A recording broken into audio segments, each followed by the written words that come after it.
Hi, I'm Dr. Rowe. I'm an emotional eating coach. I am a nutritionist, and I'm also a broadcaster. I thank you for coming tonight and joining us. This is the what is your food mood? What's your food mood series? This is the last week of the series. We've been talking about emotional eating and the way food affects your mood and the way your mood affects the food choices that you make. So it's been a powerful week. We've received lots of feedback about the series, lots of questions. Tonight, if you have questions, please put them in the chat. I will answer as many as I can. And if we don't get to this get to answer them during this session, I'll make sure that afterwards I'll go in and try to help you out. So I'm here to help you. I want to thank blackdoctor.org for this opportunity to connect with you. And I want to thank you for showing up because clearly there are many places that you could have been, but instead you chose to spend this time with us. And so for that, we are eternally grateful to you. So tonight, we're talking about moving forward. We've been talking about emotional eating all month.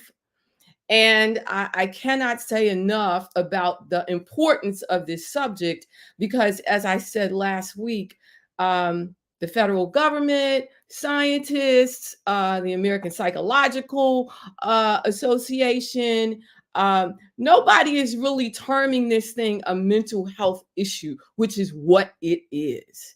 And its connection to food choices, and obesity is a direct straight line as far as I am concerned. I have been doing this work for a very long time now. And in this particular area, a really long time. So I recognize that one thing is connected to the other. Why we don't have enough, there's some science to prove it, but there's not enough. It's not happening on a large enough scale for me. So yeah, we got to do something about that. So any hoodles, what we're gonna do is give you some tips that you can move forward, given the circumstances of being an emotional eater, or trying to figure out if you are. Um, but whatever the case is, we're going to talk about some things tonight that are just going to help you to move your life forward in terms of choosing a healthy diet. What are the things you do? Why are some of them necessary? We'll talk about those things. One of the questions that I get frequently is, how much should I be eating? How many times should a day should a woman eat? And I would say, and I know we're talking about people, whether or not you're overweight, whether or not you're obese, whether or not you're your average weight, whatever your usual weight is. I would say for the average woman, and let me just say this with a caveat because I've said it almost every week. You put two Black women in a room, one of us is going to be obese. 57%, over 57% of Black women in America are not just overweight, but obese. We can do something to turn this around, but I need your help. So, and I'm in it. I'm in the fight with you. I am in it with you. I have been in it with you for the better part of 30 years. How many times should you eat a day? So I would say for the average woman about three, or how often. Let's put it that way. About how often. I would say for the average woman about 3 or 4 hours, every 3 or 4 hours. Um, if you are very active, which I know I'm talking to a smaller group here, but if you're very active, meaning you work out 5 to 6 times a week, okay, and you do rigorous exercise, so now you're eating, you should be eating, let's say every 2 to 3 hours, right? The question becomes, what is your calorie and nutrient level for your specific body? And that's something that we'd have to do on an individual level. So I'm giving you general tips that most of you watching will be able to use. Now, why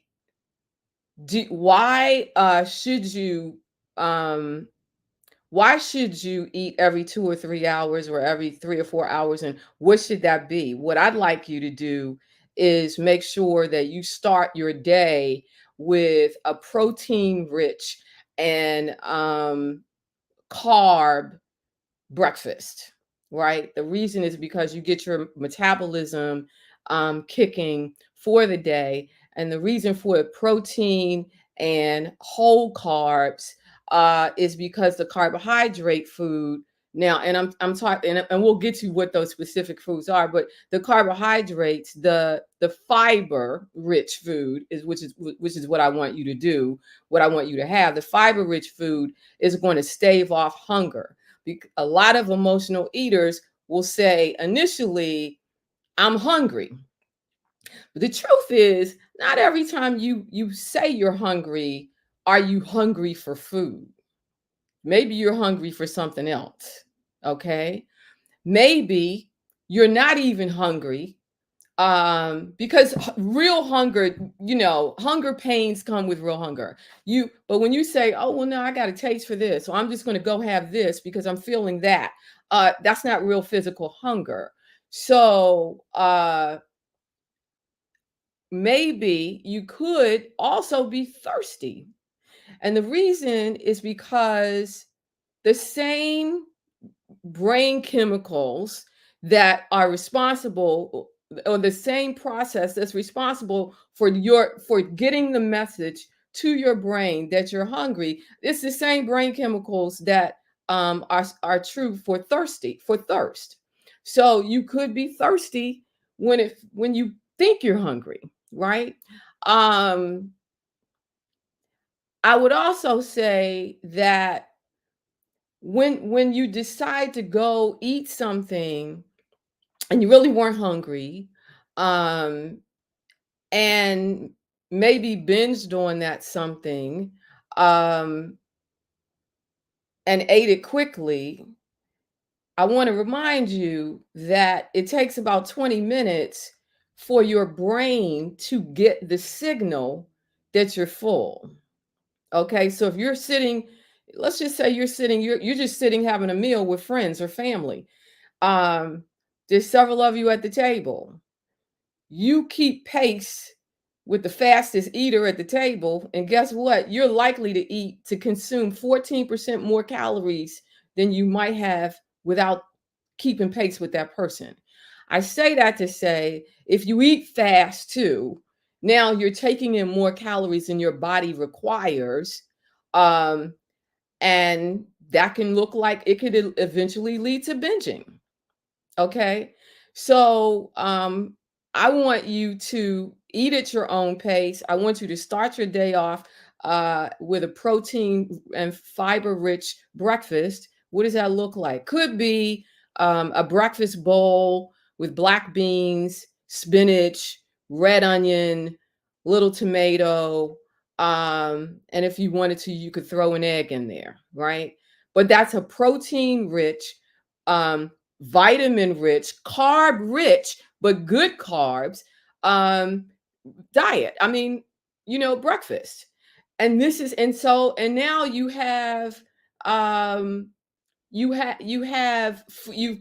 assembled the right foods that are going to give you that are going to stave off your hunger, that are going to give you the power to get through your day, that are going to kick up your metabolism. The reason why we're mixing protein with fiber is because the fiber is going to slow down the process of blood sugar, blood sugar entering your bloodstream, and the release of insulin, which is crucial when we're talking about losing weight or maintaining what you got. So the fiber helps to do that, and the protein helps to build muscle. You want to build muscle because when you have a higher muscle to fat ratio, you burn calories even at rest at a greater rate. So there, you just got a whole nutrition lesson um, in that one statement. But you see what I mean? You get what I'm saying. What I'm saying is, start your day fiber rich, fiber and protein. It not only could it be breakfast bowls? It could be a number of things, all of which I have like about 45 recipes, more than 45 recipes in my book, which I'll share with you in a second. But yeah, so you want to start your day that way. You do want to eat every 2 to 3 hour, I mean every 3 to 4 hours. Small meals though, not, construction worker, lunches and breakfast. Also, you want to you so these are complex carbs. The breakfast that I gave you with the fiber and the protein, you had complex carbs. Now there's some other complex carbs that I want you to include in your diet. Complex carbs like black rice, brown rice, red rice, wild rice, all of these in place of the white rice, that will, you know uh, that has a greater potential to raise your blood sugar levels, that we don't want. So complex carbs like that. And then um what happens when, you're eating now, you're on a good plan, but you feel like you're hungry after you just ate. You just had a meal, you had a good meal, a decent meal, but you feel like you're hungry. Um, why is that? I want you to go back and revisit whether or not you're actually hungry for food, or is it feelings that you're having to deal with? And if not feelings, which is a much more complicated thing to unpack, but it can be done. Uh, just consider, grab a glass of water before you start, thinking, oh, I'm hungry, because you just ate, right? uh so there's that. I have some rules, or strategies rather, that I'd like to share with you, that I think can send you on your way, making much healthier choices. This session is about how you make healthier food choices, so that you could do that in place of binge eating, or emotional eating, which I said before, is a mental health issue for which you are likely to need help, either from a coach or a therapist, or a doctor. I advocate for coach and therapist because that's what I do. But so here, success strategies. And these are things that you can do, with almost without having to think about it, I mean, but these are strategies that are going to help you to win. So what's the first thing? I want you to stop eating no later than 3 hours before bed. Stop eating no later than 3 hours before bed. Why? Because eating too close to bedtime causes you to get up in the middle of the night. Do you know what I'm saying? It also interferes with your body's circadian rhythms, your sleep habits. It can cause heartburn and indigestion. If you've ever experienced this, then a lot of you know that could be the case. Um, so let's just stop eating. Make a rule, make a commitment. That's what I need you to do. Make a commitment to yourself, because you by now you should be keeping a journal. We talked about this. So in your journal, I want you to make a commitment that you are going to stop eating no later than 3 hours before bed. Make a commitment to yourself. And then go back and revisit that commitment and write down whether or not you honored it and kept it. Okay, no, stop eating no later than 3 hours before bed. Here's the other thing. If you're going to snack, popcorn is good. Vegetables are great to snack on, cherry tomatoes, carrots. And I have a whole list of, like yummy snacks, like really good stuff, like zucchini pizza wedges, which are the bomb. I mean, and I have others too in the book, Lose Your Final 15, which is in paperback now. So But whatever your snack is going to be, if you decide that it's coming from a bag or a box, I want you first of all to eat snacks no larger than your fist, your closed fist, not your hand all out here. Yeah, not all of that. No, your closed fist. So whether or not it's nuts, popcorn, or nuts and popcorn, whatever it is, keep the snacks to the size of a closed fist. That way, you're sure not to overconsume, and you're sure to keep within the calorie level that's prescribed for you, for your body, and you're sure this is going to help you to lose weight, not gain it. Okay. So snacks no larger than a closed fist. I also want you to keep a daily um, food, uh, food and activity and feelings diary, a journal. I want you to keep a journal that describes where you describe to yourself the foods you ate, the activity that you participated in or didn't, and your feelings. And your feelings come. I want to know when you ate, when you the first meal you had, how did you feel before? How did you feel afterwards? Um, how much of it did you eat? I want you to learn from yourself um what you need specifically for you.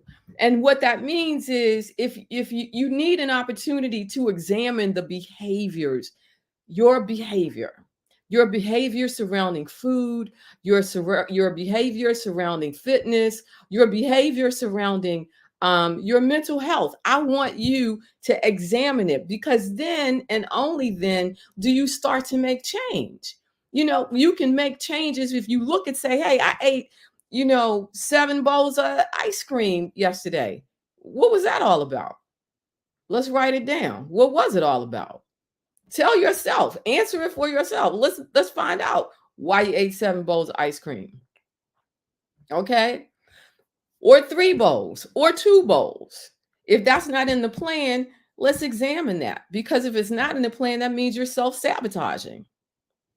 We don't want to have that. So I'd like you to keep this journal for the rest of your life, if you can. I mean, I, this is a way of life, is what I'm saying to you. So you'll have journals, right? But it's a way of getting clear about your choices. I would say your behavior, but it's choices, because you can actively choose to take care of yourself. That's what I'm asking you to do. I'm asking you to actively choose to love yourself, and to love yourself enough to make these behavioral changes that are going to move you forward, that are going to move your life forward in a healthy way. That's what I'm asking you to do. I'm asking you to choose you. Yeah. Okay, so you're going to avoid going to bed, eating before going to bed, no later than 3 hours. I also want you to drink your body's weight in water. Why? Because in ounces of water. So if you weighed, 150 pounds, that's 75 ounces of water a day. Okay, I want you to do this because obviously you want to stay hydrated, and staying hydrated is also part of lifting, of boosting your mood. Did you know that? You cannot boost your mood under the circumstances of being dehydrated. No, that causes anxiety, as a matter of fact. So, I'd like you to drink at least your body's weight in ounces of water. Okay? So, do that every day. And an easy way to do it is if you eat 3 meals and 3 small snacks, right? That's 6 times you're eating. That's 6 times you can drink 16 ounces of water. So it's easy. Or do like I do, and the throngs of people that you see walking around in the world with all these water bottles. I have one water bottle, right? That's I have 24 ounces. So I drink a few of those a day. So I'm asking you to drink your body's weight in ounces of water a day, and start. You get in where you fit in. Start where you need to start. Let's just say you didn't do it. You didn't drink all of the water day one. That's okay. Start. If you drank 24 ounces, let's build on that. Okay. So let's build on that every day until you reach your goal. This is about choosing you over everything and everyone else. Okay. And you don't have to feel guilty about it, because taking care of yourself is actually your job and your responsibility. It is. So let's take it seriously. Okay. All right, you got your snacks. You know, no bigger than a closed fist. I have clients sometimes who say, "Oh yeah, I had this many nuts, and they filled up their hand." I'm like, "No, no, we're not filling up the hand. We're just going to make it no bigger than your closed fist. That's all, right?" But it's a good plan. It's a good plan, and it works. Keeps you from overeating. So you're going to drink water, your body's weight in ounces of water. You're going to go to bed at the appropriate time. Here's the thing. I also would like you to, when preparing for bed, I want to give you something that I think you could use. Make the room dark. Make it cool. Turn off all your devices, and let's get rid of the blue light from devices. Um, and in your journal, this same journal, your food, fitness, and activity journal, write down 3 things that you're grateful for that day. And here's the other thing I'd like you to do. Write in this journal 5 things that you love about yourself. 5 things. This has nothing to do with food. 5 things that you love about yourself. Because I need you to love yourself in a way that perhaps you may never have before, to make these changes that are necessary for your mental health. If you can't find 5 things about yourself that you love, I don't think you're paying attention to you. So start paying attention. Start paying attention. So write in your journal 5 things that you love about yourself, 3 things that you're grateful for. It's simple to do. And report back. Let me know. Hit me up on social media and let me know. Tell me how all of these tips are working for you. Tell me how you have put them to work for you, and how your life is changing because of it. I helped to change a whole lot of lives from women who entrust um, their journeys to me, so that I'm in their dream and they're in my dream. Okay. Because I'm on their journey with them, though I'm the guide for the most part. But they're in my dream too, because my dream involves me helping people. And so me helping them, that's my dream, but I'm in their dream as their helper. I want to know how things turn out for you. I don't want this just to end with a 1 week, that a 1 month thing where we met, every week, once a week. I'd really like to know what this means to you, what this information that we've provided over this month. I'd really like to know what that means to you, how it has helped you. So please go to my social media. I'm one Dr. Rowe, the number one DRRO, on Facebook. I am Everything Rowe on Instagram, and I'm also Everything Rowe on YouTube. Um, There will be, I've got a whole exciting new way that you'll be able to keep in touch with me and that we can stay connected. It is coming up this month. I am so excited about it. And in a couple of weeks, I'll be able to tell you exactly what it is, and you'll be able to experience it and use it for what it is, because it's being created for the purpose of helping you. Yes. And it won't cost you. This way, it doesn't cost you anything. So I'm really excited about it. I hope to see you on social media and other places. You see? So this has been an amazing month. The opportunity extended to me from through blackdoctor.org to connect with you. I cannot thank you enough, blackdoctor.org. And you, I can't thank you enough for showing up. This has been a privilege to be able to serve you. And I hope that we can move forward in service from here. So I'm Dr. Rowe, your nutrition and emotional eating coach, and broadcaster.